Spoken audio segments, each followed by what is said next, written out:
I'm losing my hair. Believe me. That's the subject for today here at the Hair Wire, guys.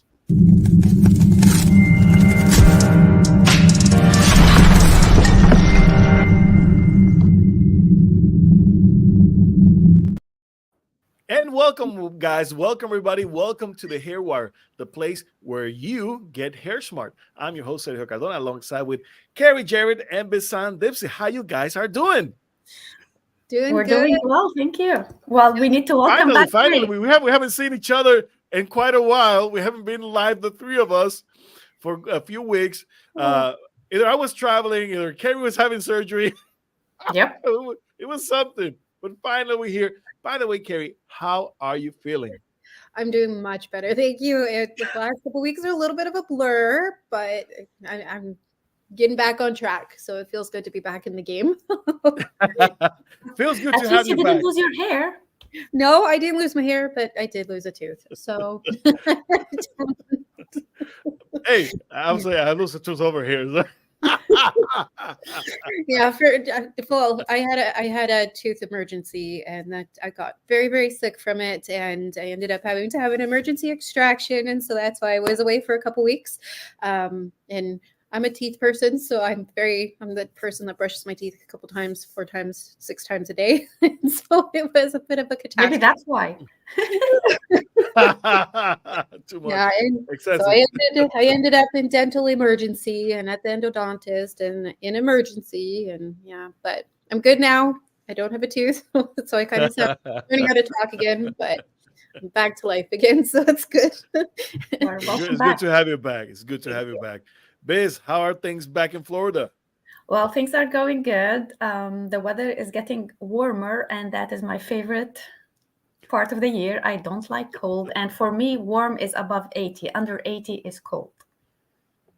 Kind of same here over here in the island. Over here, we're preparing for more heat because Good, we have heat all over the year. good, now we're good. now we're Which going is from good. little heat to more heat and Yep, extreme heat good. in September. So yeah, Guys, come up that's here. where we're going. We have a nice warm day with some beautiful snow outside. It's gorgeous. I envy you right now. In, love, in love, love, love that weather. This time of year, it's funny. This usually spring, fall here in northern Alberta, Canada, where I am. The kids always are upset because they'll go to school in a snowsuit and then they're coming home in shorts. So you never know what you're wearing because you'll be literally leaving with 2 bags, one with your snowsuit or an empty bag to put your snowsuit in, and then your sneakers and your shorts and your t-shirts. So it's Well, living the life from extreme to extreme. literally, yeah. That's Oh, crazy. Well, guys, today we're gonna be talking about. Believe me, I have hair loss. What's the deal with that scenario? We today we're gonna be talking about this hair dysmorphia, right? Hair dysmorphia disorder, and it is something, guys, that you won't believe. It's quite complicated and very interesting. Something that we get to see a lot of nowadays and in our clinics, and is very troublesome because we're dealing with a lot of mental health issues at the same time. Yet, those issues can actually trigger an actually intelligent fluid event and then some. And we're going to be talking about that and more. So, before we start introducing the subject per se, Biz, talk to us. What is hair dysmorphia disorder? Yeah, so basically, hair dysmorphia disorder is when a person believes that they have hair loss, but they don't actually have hair loss per se. And it's actually there's three categories for that. The first category is when the actual person actually have a hair loss, and but they will go and be obsessed about it to a point where they can't even think clearly, and they can't work with their trichologist to put a proper timeline and to give the information needed for them to work together. They keep stressing out over it. They do have a problem of hair loss, but how they deal with it, it is little bit getting to like an obsessive disorder. And I get it. Hair loss is very emotional, but then when they obsess over it, then actually it makes things harder, because we will be dealing, let us say they are dealing with some kind of alopecia areata or any kind of hair loss issue, and the trichologist will be trying to deal with that, but there's so much obsession over the problem, not the solution, it will actually trigger a telogen effluvium episode. So when this happens, two things together combine, and then it will make the problem even worse. That is one part of the people who have hair dysmorphia disorder. Other people, there's a second category of people who have hair dysmorphia disorder, but they do not have a hair loss, do not have hair loss at all. And this will become a problem with the trichologist, because we go through their blood work, we go through all their timeline, and we cannot find an actual evidence for hair loss. And this is where we have to try to work with the mental issue, and we are not a psychiatric at all, but if it is doable, we will try to make connection with the person to give them the evidence that they do not have hair loss. But here we are not fixing the problem of hair in particular. We're trying to make the person understand that it is more emotional than actual hair loss. And the third category of this dysmorphia is a person have hair, like they do have hair loss, and they don't even acknowledge that. and They just really don't care. That's all. yes, and then and they also this kind of people, of this category of people, they need a quick fix. Well, give me a shampoo and I'll be on my way out. Or don't you have a pill? Or should I take vitamin B? Or let me stop there.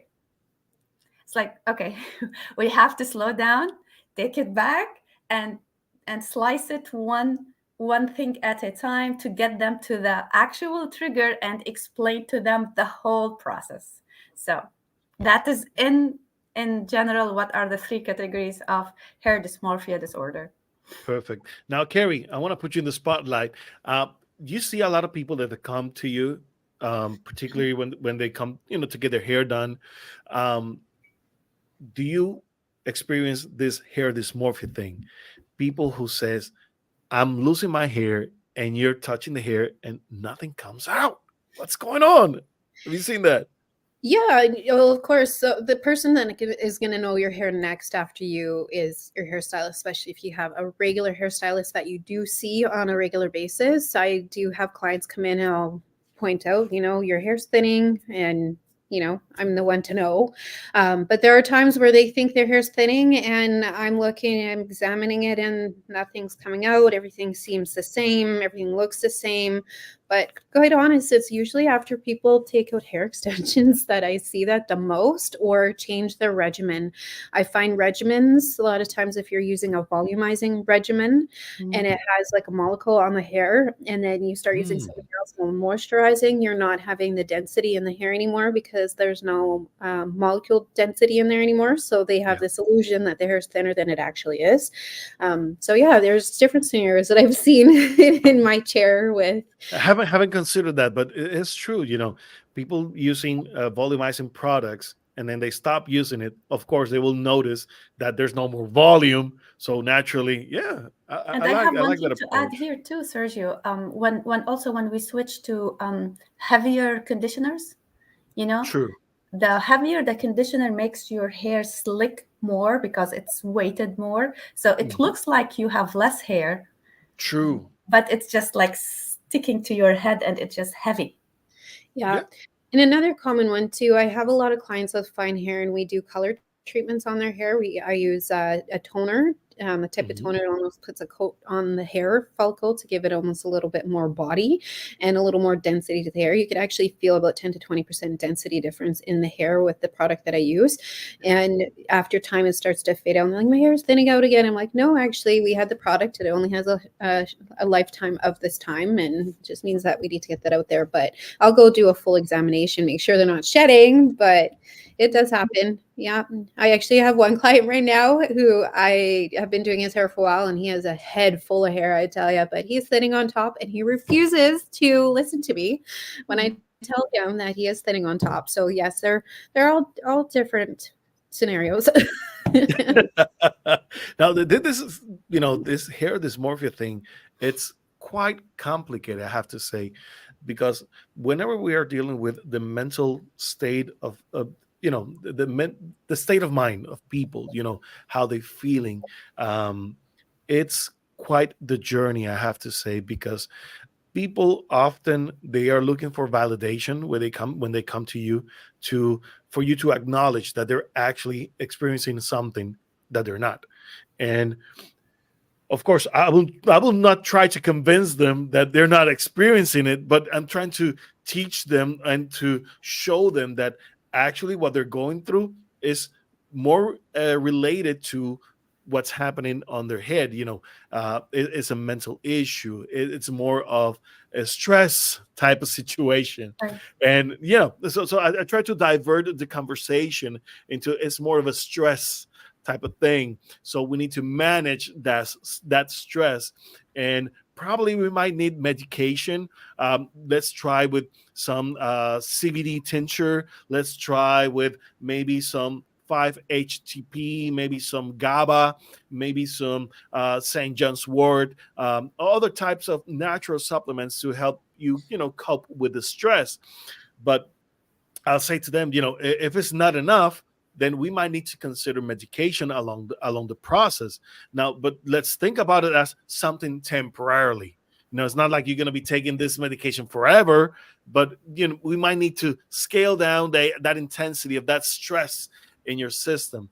And believe it or not, a lot of people they fight it. Instead of accept this type of information, they actually fight it because they have built this image in their minds that what they're going through is more cosmetically, is more of something else and not related to stress. Because at some point, they're smart people, and they realize, okay, this guy right here is telling me that it's all in my head. It's not really happening. So he want to get rid of me and he wants to put me into medication. That's not going to happen. you know and you try to be polite into the process and try be smart about how you talk to them about it. But as you mentioned, this, if there's no evidence about hair loss, what can I do? I'm not seeing um the follicles being affected by toxic sebum. I'm not seeing the inner root sheet being affected. I'm not seeing large clumps of hair when I brush it, when I touch it. I'm not seeing a diffuse pattern. I'm not seeing a local pattern. I'm not seeing anything that resembles that something is wrong. Even the pictures, people show me pictures. This is what's taken 5 years ago. I'm like, damn, you have more hair now than you did 5 years ago, and you're telling me you look like you have less. Of course, I don't say that to their face, but you get that impression like, okay, you have more hair now that you did 5 years ago. How come you're experiencing this? So it's quite daunting and kind of difficult dealing with people like that. And they will flood the social media groups and the support groups looking for answers to something that is actually just in our heads. How can we deal with that, Carrie? How can we manage this? You know what? It's honestly time. Like oftentimes too, I'm just going to use hair extensions as a good example because I do them so regularly. And a lot of Yeah. times when I take them out, people will struggle with their hair being so thin after they take them out. And absolutely, yes, there'll be times where your hair, if you go and get hair extensions and they're put in correctly and you could have thinner hair than when you started, absolutely. Yes, that can happen. However, but if they are put in correctly and they're done right and the hair is healthy and you take the extensions out and the hair is the same from when you put them in and when you put them out, you're still going to have that whole illusion of your hair being thinning and so forth after taking extensions out. So a lot of times with clients, I'll tell them that, just give it some time, like give it at least a week to 2 weeks till you start figuring out that pattern again, because you get used to something. And so Yeah. when you're used to that something until it's addressed, you're going to focus on it, just like a zit on your forehead. You know that zit's there, you're going to think about it, you're going to think everybody's staring at it, you're going to think it's talking to you, and it's your point of focus. But once you start getting back into day-to-day routines and stuff, it eventually that kind of fades out. So a lot of times with that dysmorphia, I just say give it a chance to process and like focus on other things. And usually they're focusing on something. And I find if somebody's focusing on, say, thinning hair without extensions, they know their hair's thinning, it's usually because they're not wanting to address something else. They're trying to focus on something else. So I also too will ask them, like, what's going on, especially if I know the client quite well, in trying to figure out, like, well, why is this the focus right now? What are we trying to avoid? Or, maybe there's some self-reflection we have to do here. So Yeah, I was thinking, you mentioned, for instance, the extensions, but same thing can happen with the hair fiber or the coloring spray that we use, to cover our grays sometimes, which can, of course, help out, give you some coverage on the scalp, and you might look like it's fuller. Yes, it might be fuller than your regular you, but that doesn't mean that you have less. Yeah. You just look like you have less because you get you get used to seeing your hair so full with your extensions, with your gray covering techniques, with your makeup, with your hair fibers, and all of a sudden you look yourself without it and you feel naked. True. Because you get used to the idea of having, and something extra to help you out to look better. But that doesn't mean necessarily that you're actually losing hair or that you've been losing hair for some time now.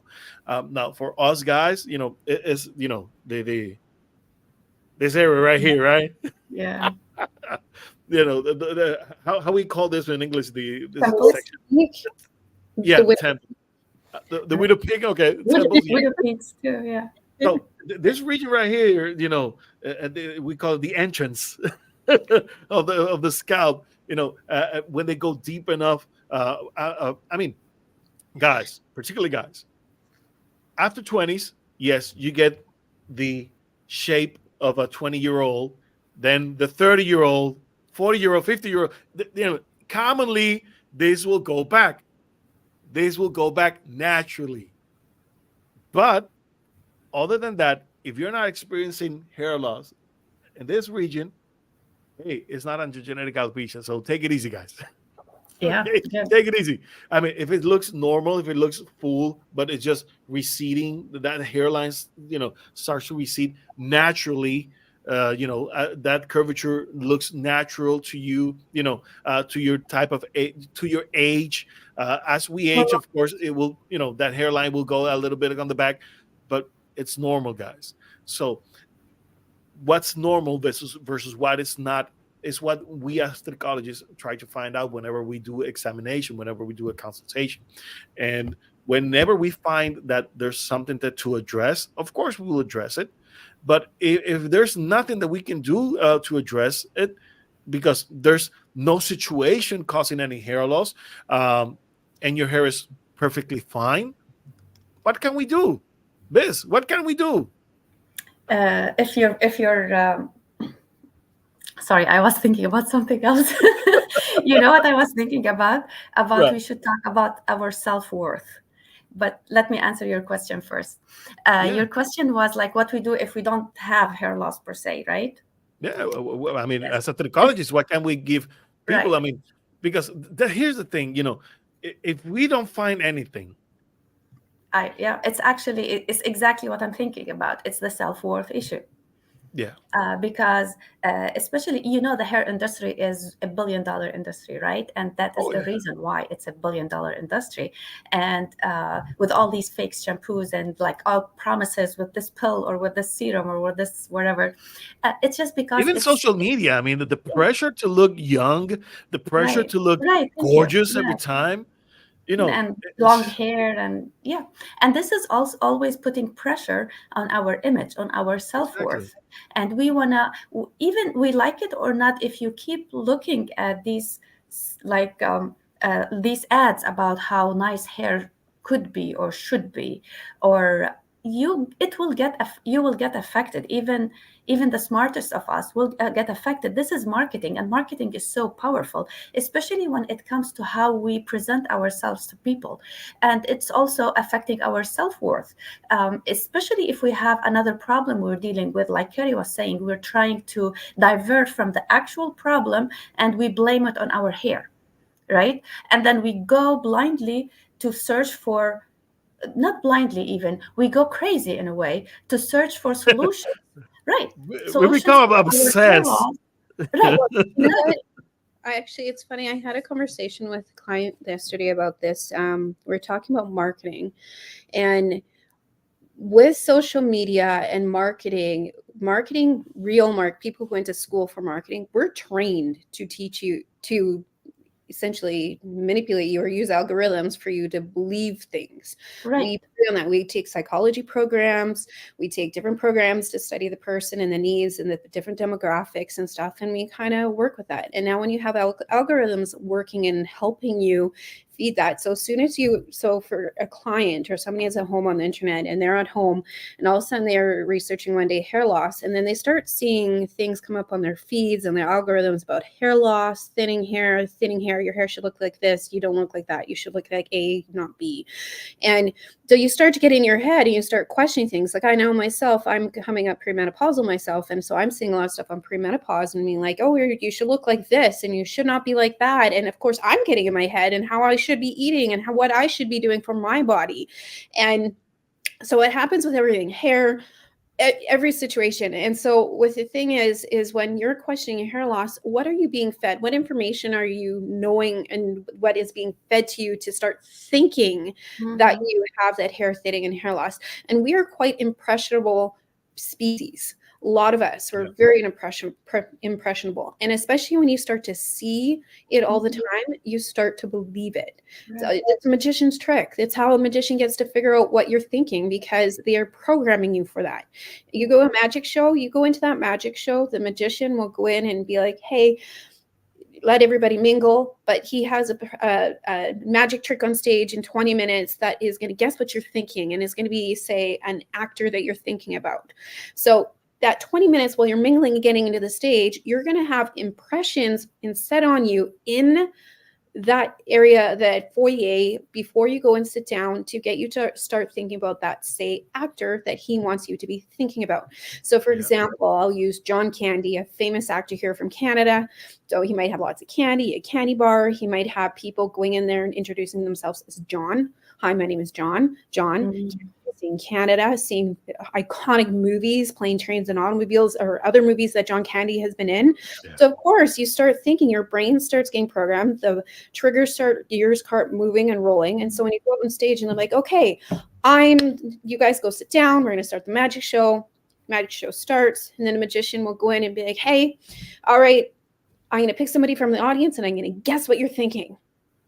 They'll pull you up, write down who the actor who they put, I can't say the word, don't laugh, subliminal messaging in for.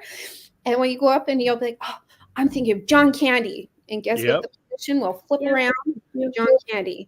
We are so impressionable, you guys. And so when you start having this body dysmorphia, no kidding, we have this with this, because we have all of these subliminal messaging, all this imaging on algorithms, commercials, radio, you name it, to get us thinking in our head, like, maybe I am thinning, maybe I am losing my hair, maybe I'm, so, it's not your fault too. It's the way our Yeah. society is, unfortunately. So Right. And we And the start idea, questioning our sorry. self-worth, and that we wanted to become a better person by looking better in a way. Yeah. yeah, Makes sense? Yeah. It truly makes sense. And the other thing is, as Carrie was mentioning, once you get that wheel going, Yeah. in your head, then you start looking for clues. Then you look at your brush. Oh my gosh, there's a lot of hair in the brush. When was the last time you clean up your brush? Yeah. And they didn't Or even notice what was the pattern before. Now they're noticing exactly, it. exactly. Because that's the thing. You need to have a starting point. And if Yes. you have no starting point, then what's the reference going to be like? So if I haven't washed my hair in, let's say, 5 days, when I wash my hair now, I'm going to see clumps of hair coming out. If I have long hair, oh my gosh, there's going to be a lot. And if I'm looking and I wasn't looking ever before, then I'm start noticing things that I wasn't looking even before. Yeah. I did And that this to disorder myself. by its I and did this that. disorder by itself, sorry, Carrie, it will trigger actually your hair loss, even though if you didn't have it before, right? Yeah. Yeah. Yeah. Now It's like, you'll have hair loss, actual hair loss. yeah, that's exactly like that's why I always say go see a trichologist or a hair professional before you go find out what type of hair loss you have. Because if you don't have that type of hair loss and you have body dysmorphia or hair dysmorphia, or maybe you do have a type of hair loss that's stress induced, and they go in and they do you, the doctor comes in and tells you you have alopecia. Oh my god, I have alopecia. Well, you're creating that placebo. It's epigenetics. You're creating that factor in your head and creating that intention, and you're going to make it happen. So, you got to be so cautious. Yeah. But just backwards, I actually did that to myself last week because being in so much pain and in and out of the medical chair and everything, I had my hair in a top knot and I hardly brushed my hair because when you have such inflammation, everything hurts. So I didn't want to brush my hair. I didn't want to do anything. I literally laid on the couch with a top knot ponytail. So I didn't brush my hair for probably 3 days. And I went in the shower. I love how you're saying that out loud. I was brushing my hair and I'm like, it was like Chewbacca's in my shower. There's hair everywhere. My son reminded me after I came out of the shower. I'm like, does it still look like I'm thinning hair? Because I did do that. I got in my head, of course. And Hendrik's like, Mom, you haven't brushed your hair in 3 days. I'm like, Wow, yeah. he is a better trichologist than you. So well trained. Oh my goodness, it's crazy. I have future trichologists in my house. So, yeah, my daughter, she'll have friends over and they'll play hairdresser and brush hair, and she'll see the girls brush hair. She goes, stop, you don't brush hair like that. You're going to cause this. Or don't braid. You're going to cause traction alopecia. Oh, that's so cute. He's 9. Hey, that's the future of our profession right there. Second and third generation trichologist. Yes, yes. Finally it's happening. Yeah. But guys, And go ahead, please. yeah, I want to add one thing also to this conversation is people, because we are getting too much in our heads, they start asking questions online on social media, and they have answers on social media from random people.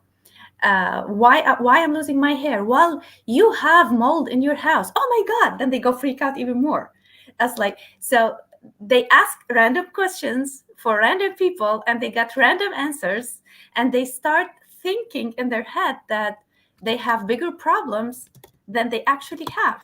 And it will be only starting as maybe hair dysmorphia disorder, and it will trigger a snowball effect of symptoms and things, and they actually start losing their hair, not because they are losing their hair because of a reason, it's because of their stress over it.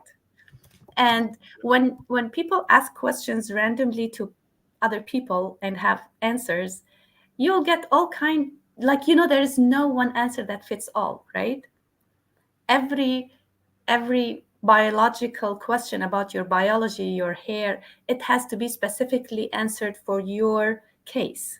So that person who just giving you random answer, that may hurt you even more, and it will stress you even more, and you'll go into this vicious cycle.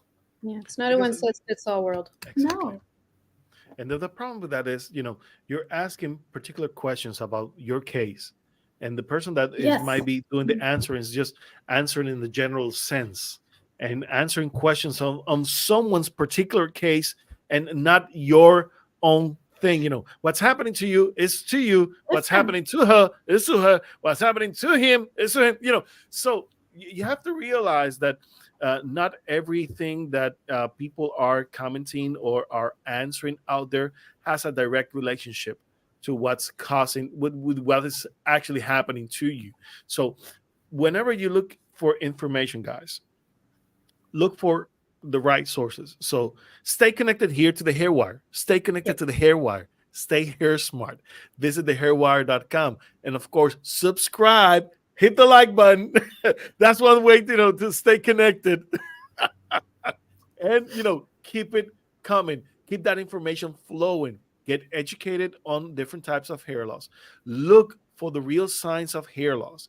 And if you're actually experiencing those, look for professional help. I know a lot of cheapskate people out there who want to get information from me, from Bisan, from Carrie.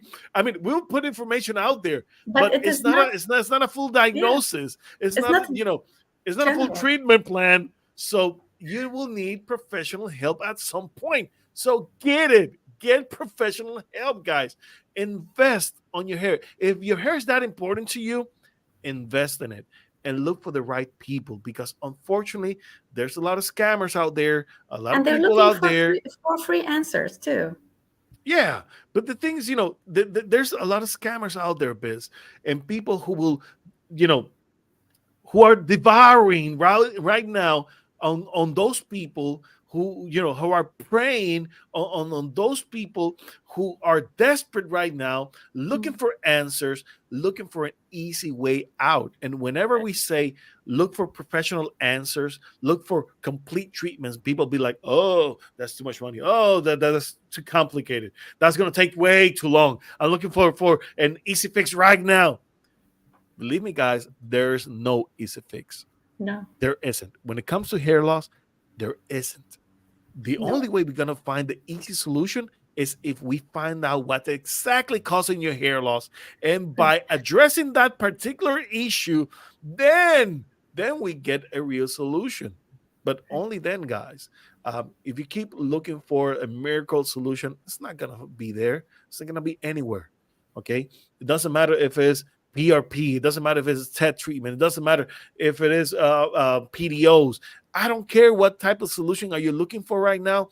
You're not going to find it unless you start treating the root cause of your problems. And you need to look for professional answers to know if it's really happening something to your hair or not. Once you have that information with you, then you can go to work on it. Okay. But without it, you're just wasting time and you're just getting too much worry over nothing unless you really have some answers. Carrie, anything you want to add before we go? No, you nailed it. That's, you don't know what you don't know. So, love it. Yeah. Biz. There's no one answer. There's no quick answer for anything. Everything is personalized, and everything is depending. When we give general advice online, it's just general, not for each case. Each case is individualized, and it has to be studied. Where that we go back in the timeline and find the trigger, identify the trigger, and then act accordingly. Perfect. Guys, love you. Thank you for being tuned today. And of course, please hit the subscribe, hit the like button, and we want your comments. We need your comments. Please comment down below and send us your questions. We want to answer you. We want to engage with you, and we want to communicate. We want to help you in your journey. And if general answers are not enough, look for professional help. We're here for you. We, all of us, offer online consultations. So no matter where in the world you are, you can have either Carrie, Bisan, myself. We are going to be working with you. If you want the three of us, we can work. Yes, we do work, the three of us sometimes, to answer some of the toughest questions in the world right now. So yes, we work together, and that's how we roll here, the Hair Wire guys. You can have 1 tricholysis, 2 tricholysis, 3 trichologies from different places around the world, and that way you get the best treatment ever, guys. That's how we do it here at the Hair Wire. We'll see you next time. God bless you all. Till next week. Bye-bye.